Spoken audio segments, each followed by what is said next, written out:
Hello everyone.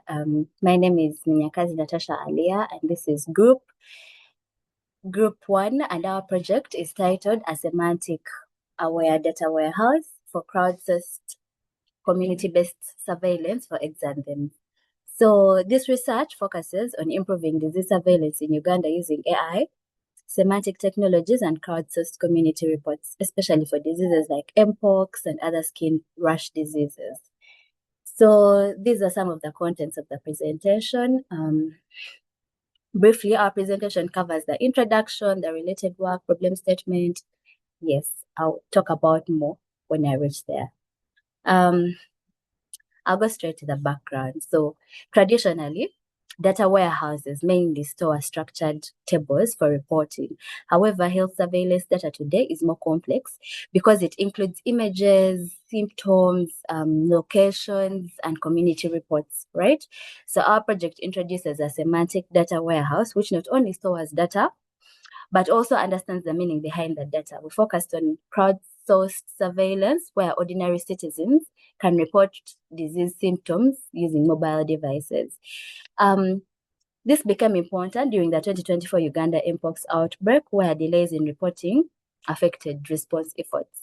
So we also use knowledge graphs to connect diseases, symptoms, and locations, and neurosymbolic AI, which combines deep learning with medical reasoning. So in simple terms, the AI identifies diseases from images, while semantic reasoning helps interpret the medical meaning. Yes, so after understanding the background, we reviewed existing researches, and these are some of the related works. Some researchers used knowledge graph for integration, medical ontologies for standardized medical terms, CNN models for image classifications, as you can see there, and crowdsourced applications for reporting. Although these approaches achieved good results, they had limitations such as high computation costs. I think that is across, lack of semantic reasoning, and maybe poor trust validation. So we are planning to make it better. I'll go straight to the problem statements. So our problem statement is divided into the domain and the computational problem. But the major problem is that current community surveillance systems struggle with unstructured reports. For example, a citizen may upload a blurry image and describe symptoms using informal language. So traditional systems cannot easily convert such noisy information into medically reliable evidence. And another challenge is the traditional relational data warehouses like Star and Snowflake schemas are not designed to model complex biological relationships. So therefore, we need a semantic aware architecture capable of handling images, symptoms, locations, and medical reasoning together. That's basically it. What were some of our research questions? So we aim to answer 4 questions, like how semantic architecture improves reliability, how ontologies reduce semantic drift, how neurosymbolic AI bridges the gap between visual perception and clinical reasoning, and to what extent does a trust-weighted ingestion pipeline improve outbreak detection. So that was basically it. So that's why we based on that to develop our research objectives, that we are going to develop a semantic aware data warehouse. We are going to design an LLM assisted ingestion pipeline for automated clinical entity extraction, implementing a neurosymbolic classification model, and also evaluating the system robustness using spatial held out and temporal validation splits. What were some of our research contributions and outputs? We mapped our community surveillance to the 8-layer factor locator framework. I'm going to talk more about it. We developed an epistemic trust module for validating citizen science data. We also standardized exanthem observation ontology aligned with the World Health Organization case definitions, and we built privacy-preserving ingestion utilizing spatial care anonymity. So this is our methodology. It represents the overall system architecture. So the process begins with community data collection through the mobile devices. Then the data passes through an ETL pipeline where noisy reports are cleaned, missing values are handled, and inconsistent formats are standardized. Then next comes the semantic harmonization, where local symptom descriptions are mapped into standardized medical concepts using ontologies. Then the cleaned and standardized data that I've talked about is then stored inside a semantic data warehouse. I'm going to show you the demonstration after. Then we integrated the MobileNet V2 model for image classification, and also a knowledge graph reasoning for semantic interpretation. Yes, so dashboards and business intelligence reports visualize insights for decision makers, such as health officials. So overall, the system transforms raw community reports into actionable public health intelligence. Yes. I'll go to the dataset. Which datasets did we use? So for training and evaluation, we use the MPOX skin lesion dataset, version 2.0. It is found on Kaggle. I think we have the link there. If you can go and check it out. It contains images for monkeypox, chickenpox, cowpox, HFMD, healthy ones. Yeah, and they're all divided, as you can see there.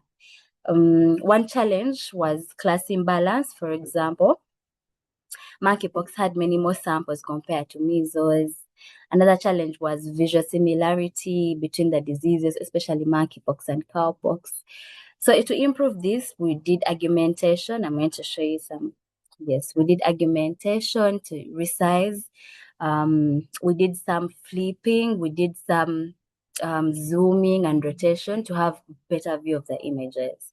Yes, these are some of our images we got from our EDA. This is the pie chart that showed us the distribution of the images of the diseases. Yes, basically this is the graph that shows us the distribution still. This is some of the augmentation that we did. We flipped, we rotated 45 degrees, we made it brighter, as you can see there. So model selection and deployment. This slide shows us how we developed the system and how it will operate in the real environment. So community reports are collected through decentralized ingestion. The ETL layer cleans and standardizes the data. Semantic harmonization maps local descriptions into structured medical terminologies. And then the warehouse stores the processed data in facts in the dimension tables, basically. Then finally, we have the business intelligence dashboards that generate insights for health authorities to support rapid outbreak response and decision making. So this is the demonstration of the developed project. As you can see here, I can play it basically. This is our dashboard that shows the distribution using the temporal transmission trends. This part can show you the distribution of the disease across the districts, Wakiso, and then you can capture data. You can take an image, or you can upload an image, and it will be stored there. Though you would have to give us some information. Are you a clinician? Are you a citizen scientist? Where are you based? Then the knowledge graph view, that part shows us what is stored there, what has been captured. So whatever is captured is always stored there. It's going to show you that at the end. Yeah, it's always captured there. And you can download, after it has been captured, you can download it. Yeah. Then this is part of the IP assets. I think I've talked about it. What is making us special, the ETL pipeline that we've used, the data warehouse schema that we've used, the augmentation pipelines to make our data sets better, then also the documentation and diagrams. That's what makes us special, basically. Then I'll go straight to the limitations. So despite promising results, the system has several limitations, honestly. First, edge latency. Processing multimodal data on low-end mobile devices may be slow. Second, semantic overload, like large ontologies can increase query complexity. Then data sparsity. Some remote districts may provide limited reports. Then finally, the LLM hallucination may produce incorrect entity extraction during semantic annotation. So to address these issues, future improvements may include knowledge distillation, tiny ML deployment, and schema-constrained generation, basically. Then to conclude, this research redefines the role of data warehouse from passive reporting system into an intelligent epidemic surveillance platform by combining semantic technologies, AI, knowledge graphs, and crowdsourced reporting. So the system improves disease monitoring in low resource settings. And for the future work, we plan to integrate federated learning for privacy preserving collaboration and localized small language models for offline fast development.